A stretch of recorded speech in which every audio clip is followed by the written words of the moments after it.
Amin'ny tany narabo hitan'olo maro, olo jiaby problemo any amin'ny live poeta Liban passeport kadama malaza tany narabo mijaly mafiansa andevo poeta miala video ny samby mitondra lohanazy tany narabo pepeo izy tatatata mijaly nagnino ma tsy mody maregny mijaly tsy mody zahay mba ty andeha vola miboaka magnano Facebook poerapoera misy wifi modio le magagazaha mijaly miasa kadama tady vola tia laza ny Facebook ato publication démocratie stop nilefa kadama patron tsara bon Koweït 10 millions agence Madagascar 5 millions passeport fa agence Karamanov bon gasa raiky nandeha avion spécial présidenti era janaro mampiana amin'ny tany narabo bon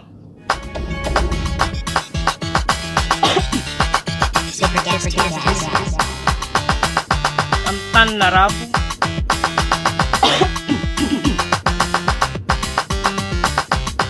andefa avion spécial Koweït tany narabo poerapoera wala Madagascar magnano vidéo mikasika atsika tsisy problème wala en France vidéo mikasika atsika tsisy problème atsika samby atsika eto ny magnano vidéo mikasika atsika atsika samby piasa magnano vidéo tsy avotrinao misotra avion nandeha ta Koweït teto impiry ma misotra avion mandeha Koweït intelo misotra avion mandeha Koweït intelo misotra avion mandeha Koweït impiry misotra avion mandeha Koweït misotra avion tany narabo